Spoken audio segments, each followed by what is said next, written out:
तुमचे पण मुलं खूप जास्त प्रमाणात फोन यूज करतात का? तर त्याचे दुष्परिणाम काय होतील ना, हे तुम्हाला या व्हिडिओमध्ये सांगते. पण तोपर्यंत ना, आजचा असा आमचा छान गोड शेवयांपासून नाश्ता झाला होता.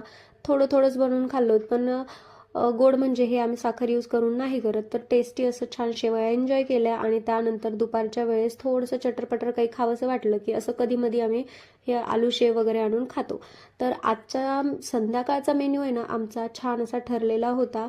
आम्ही बनवली होती छान चटपटीत झणझणीत अशी शेवभाजी आणि खूप दिवसांपासून हा प्लॅन आमचा चालू होता, पण काय ते एक्झिक्यूटच होत नव्हता. मग आज म्हटलं चला भाजीलाही काही नाही आहे, तर आज हा आपण प्लॅन एक्झिक्यूट करूनच घेऊ. मग आम्ही मस्त अशी छान मार्केटमधून शेव आणली आणि छान अशी शेवभाजी झणझणीत बनवली.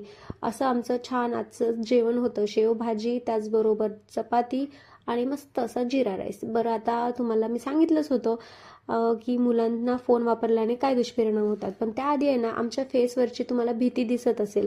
आम्ही इतक्या जास्त प्रमाणात भिलेलो होतोत ना, कारण आज आमचे 2 त्रास सुरू झाले होते. डोळ्यांचा तर त्रास आम्हाला 1-1.5 महिन्यापासून होतच होता, पण त्याचबरोबर आज आमचं दाढीचं सुद्धा दुखणं निघालंच होतं. कारण आजकालच्या जनरेशनचे मुलं आहेत ना, इतक्या जास्त प्रमाणामध्ये स्वीट खातात आणि चॉकलेटचं प्रमाण इतकं आहे, त्यामुळे दात इतके खराब होत आहेत. आता आमचे तरी तेवढे जास्त दात खराब नाहीये, फक्त एकच दाढ आहे ती थोडीशी किडलेली आहे, तर ती आता आम्हाला खूप जास्त त्रास द्यायला लागली. आम्ही गेलो होतो त्यासाठी, पण इथं रांग एवढी मोठी होती की सांगूच नका. मग आम्ही गेलो डोळ्यांकडे. डोळ्यांची आमची टेस्ट करायचे होते. ते काम होतं आमचं 2 महिन्यापासूनचं पेंडिंग पडत होतं. तर मग आज फायनली ते काम करूनच घेतलं. आता हिचा फोनचा वापर इतका अनलिमिटेड होता ना, त्यामुळे तिच्या जो रेटिनाला आहे ना, ते खूप जास्त इफेक्ट झालेला आहे आणि तिला एका डोळ्याला इतका जास्त त्रास होत आहे.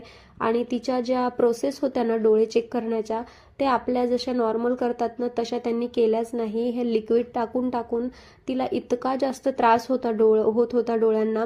पण आता करणार काय? मुलांनी ज्या चुका केल्यात आणि मुलांबरोबर आपण पॅरेंट्स सुद्धा त्याच चुका करतो. बरं, तर मी असं का म्हटलं, कारण आपलं काम साधावं म्हणून मुलांना आपण थोड्या वेळासाठी फोन देतो आणि त्यांना फोन देऊन बसवतो.